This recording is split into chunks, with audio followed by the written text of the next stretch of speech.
اعوذ باللہ من الشیطان الرجیم بسم اللہ الرحمن الرحیم الحمد للہ رب العالمین والصلاة والسلام علی سیدنا و مولانا ابی القاسم محمد اللہم صلی علی محمد وآل محمد وآلہ الطیبین الطاہرین المعصومین المظلومین المنتجبین الاخیار ولعنۃ اللہ علی اعدائہم الاشرار اما بعد فقال اللہ تبارک و تعالی فی کتابہ المبین بسم اللہ الرحمن الرحیم فما یزیدہم الا طغیانا کبیرا۔ ناظرین کرام، ہلاکت یزید کے حوالے سے جو کہ 14 ربیع الاول سن 64 ہجری میں واقع ہوئی، آپ کی خدمت میں کچھ معروضات پیش کرنی ہے تاریخی حوالے سے۔ 14 ربیع الاول کی رات منگل کا دن تھا۔ 14 ربیع الاول کی رات، اس رات میں اور اگلا دن جو منگل کا واقع ہو رہا ہے، مورخین نے لکھا کہ یزید جو ہے واصل جہنم ہوا۔ اب یزید کے واصل جہنم ہونے کے حوالے سے جو تاریخ میں باتیں تقریباً 8 کے قریب مختلف اقوال ذکر ہوئے، جس میں سے 7 جو ہیں وہ اہل سنت مورخین کے ہیں اور ایک جو ہے وہ ہمارے شیعہ علماء نے ذکر کیا ہے۔ ان 7 اقوال کا خلاصہ جو ہے 3 اقوال کی شکل میں آپ کے سامنے بیان کروں گا۔ پہلا قول کتاب الثقات میں ابن حبان نے ذکر کیا کہ یزید نے ایک رات شراب پی، وقام یرقص، اور شراب کے نشے میں دھت ہو کر اس نے ناچنا شروع کر دیا۔ فسقط وتناثر دماغہ، یزید جو ہے ناچتے ناچتے جب گرا تو اس کے سر پہ ایسی چوٹ آئی کہ جس کی وجہ سے اس کا دماغ، اس کا مغز باہر آ گیا اور اس کی موت واقع ہو گئی۔ تو شراب کے نشے میں دھت ہو کر اس برے طریقے سے موت واقع ہوئی۔ ایک قول ابن حبان نے الثقات میں یہ ذکر کیا۔ دوسرا قول جو کہ انصاب الاشراف میں بلازری صاحب نے ذکر کیا اور سیر و اعلام النبلاء میں ذہبی نے ذکر کیا کہ یزید کی عادات میں سے ایک عادت تھی بندروں سے کھیلنا، کتوں کی لڑائی کو دیکھنا،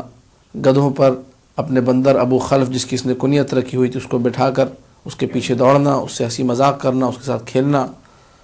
یہ یزید کے پسندیدہ مشغلوں میں اور پسندیدہ عادات میں تھا۔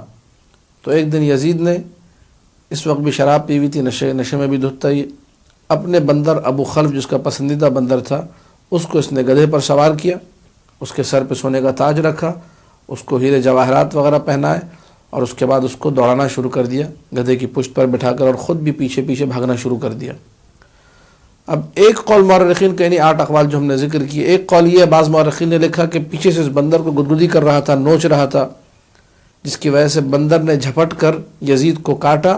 جس کی وجہ سے یزید کی موت واقع ہوئی۔ ایک قول یہ ہے، اور ایک قول یہ کہ جب یہ شراب کے نشے میں بھاگ رہا تھا اس بندر کے پیچھے، تو بھاگتے بھاگتے زور سے زمین پر گرتا ہے، منہ کے بل گرنے کی وجہ سے۔ اب پھر یہاں پر 2 باتیں مورخین نے لکھی کہ اس کی گردن میں کوئی چیز گھسی، گردن ٹوٹ گئی اور موت واقع ہوئی، اور کچھ نے لکھا کہ پیٹ میں کوئی چیز چبھی جا کر گھسی، اس کی وجہ سے موت واقع ہوئی۔ تیسرا قول جو کہ نہایہ میں ابن اثیر نے ذکر کیا ہے، نہایہ فی غریب الحدیث میں، اور اسی طریقے سے لسان العرب میں ابن منظور نے مادہ ذبح ذال باحا میں، کہ ذبحہ ایک بیماری ہے جس بیماری کی وجہ سے انسان کے گلے میں ایک پھوڑا یا ایک دانہ نکل آتا ہے جس سے خون نکلتا رہتا ہے، خون رستا رہتا ہے، اور یہ پھوڑا آہستہ آہستہ بڑا ہوتا ہے، یہاں تک کہ یہ اتنا بڑا ہوتا ہے کہ سانس کی نالی پر اثر انداز ہوتا ہے، سانس لینے کی جگہ انسان کی مکمل طور پہ بند ہو جاتی ہے، دم گھٹنے کی وجہ سے انسان کی موت واقع ہو جاتی ہے۔ ابن منظور نے اور ابن اثیر دونوں نے اپنی لغات میں یہ لکھا کہ یزید کی موت اسی بیماری ذبحہ کی وجہ سے واقع ہوئی تھی، جب اس کے گلے میں یہ پھوڑا نکلا اور یہ بڑھتا رہا یہاں تک کہ دم گھٹ کر یزید اس دنیا سے چلا گیا اور واصل جہنم ہوا۔ آخری قول جو کہ ہمارے اس کلپ کے مطابق چوتھا قول بنتا ہے ہمارے شیعہ علماء نے، جس میں سید ابن طاؤس نے اس قول کو ذکر کیا اپنی کتاب لحوف میں، اور انہوں نے نقل کیا اس قول کو مقتل ابی مخنف کے حوالے سے کہ ابی مخنف نے یہ لکھا ہے کہ یزید ایک دن اپنے تمام تر جاہ و حشم کے ساتھ 10,000 گھڑ سواروں کے ساتھ نکلا شکار کرنے کے لیے، اور حوارین ایک جگہ ہے شام میں، آج بھی یہ جگہ موجود ہے جہاں پہ آثار قدیمہ بھی دریافت ہوئے، کئی ہزار سال پرانے جو ہے گرجا گھر اس میں موجود ہیں، جن میں سے 2 آج بھی باقی ہیں کہا جاتا ہے۔ تو اس مقام پر شکار کرنے کے لیے روانہ ہوا۔ جب یہ شکار کرتے کرتے ایک ایسی جگہ پہنچا جہاں اس کو ایک ہرن نظر آیا، تو اس نے اپنے تمام لشکر والوں کو روک دیا، کہا کوئی میرے ساتھ نہ آئے، میں اکیلا اس ہرن کے پیچھے جاؤں گا۔ یہ کہہ کر اس نے اپنے گھوڑے کو ایڑ لگائی اور بھاگنا شروع کر دیا۔ اس ہرن کو اس نے خوب دوڑایا یہاں تک کہ ایک ایسی وادی میں پہنچا جو انتہائی ہولناک اور خوفناک وادی تھی۔ جب اس وادی میں یہ اترا، اس ہرن کے پیچھے بھاگتے بھاگتے وسط وادی میں جا کر، بالکل وادی کے بیچ میں جا کر اس نے دیکھا کہ ہرن کا کوئی نام و نشان نہیں۔ اب یزید جو ہے پیاس سے بلبلا رہا ہے، اتنی دیر بھاگا ہرن کے پیچھے، ہرن بھی نہیں ملا، پیاس بھی شدید لگ رہی ہے۔ اچانک ہی ایک شخص نمودار ہوتا ہے جس کے ہاتھ میں پانی کا ایک برتن ہے، اس سے کہتا ہے مجھے تھوڑا سا پانی پلا دو۔ پانی جب اس نے مانگا، اس نے پانی پلایا، اور جیسے کسی عام شخص اگر کوئی پانی مانگے، یہ لیجیے پانی پی لیجیے، پانی پلا دیا۔ یزید نے جب اس کا یہ رویہ دیکھا تو کہا کہ اگر تمہیں معلوم ہوتا میں کون ہوں تو تم میرے عزت و احترام میں بہت اضافہ کرتے، بہت زیادہ میرا احترام کرتے۔ کہا کون ہو تم؟ کہا کہ میں امیر المؤمنین یزید ابن معاویہ ہوں۔ جیسے اس نے یہ کہا، اس شخص نے کہا کہ انت واللہ قاتل الحسین و انت واللہ عدو اللہ،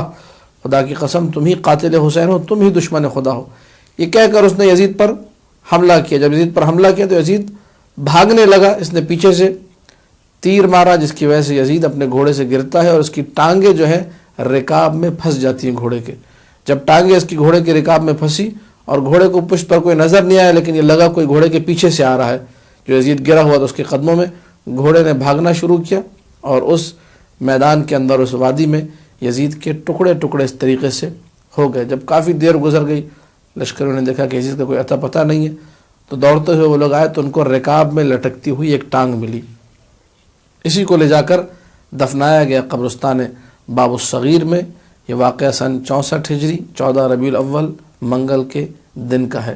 تو اب اگر دیکھا جائے، ہمارے پاس اردو میں ایک محاورہ بھی ہے، اب مجھے نہیں معلوم اس کی حقیقت کیا ہے، کہتے ہیں جنگل میں منگل، تو مجھے لگتا ہے یہیں سے نکلا ہے، جنگل میں منگل جو ہے وہ یہی 14 ربیع الاول سن 64 ہجری،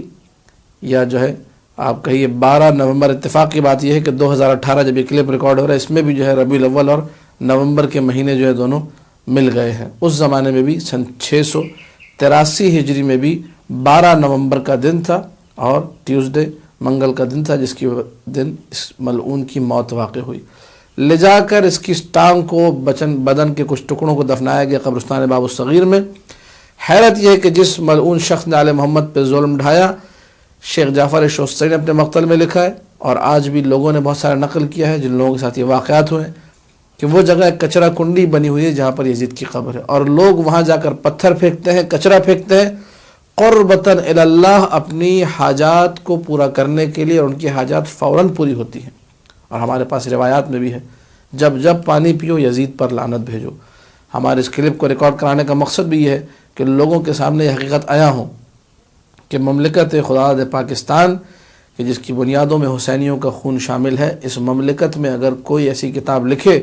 جس پہ سیدنا یزید یا رشید ابن رشید اور یزید امیر المومنین جیسی کتابیں اگر لکھی جائیں گی، تو شیعان حیدر کرار اور مولا کے حسینی کھڑے رہیں گے اور لوگوں کو یہ پیغام دیں گے کہ یزید ملعون تھا، یزید فاسق و فاجر تھا، یزید کتوں سے کھیلنے والا تھا، یزید جو ہے کافر تھا، یزید قرآن اور وحی کا منکر تھا، یزید آل محمد کا دشمن تھا۔ اس حقیقت کو برملا کر کے ہم یزید پر مسلسل لعنت بھیجتے رہیں گے، اور یہ بھی پیغام دیں گے جو یزید پر لعنت نہیں بھیجتا وہ بھی لعنتی ہے، نص معصوم کے مطابق۔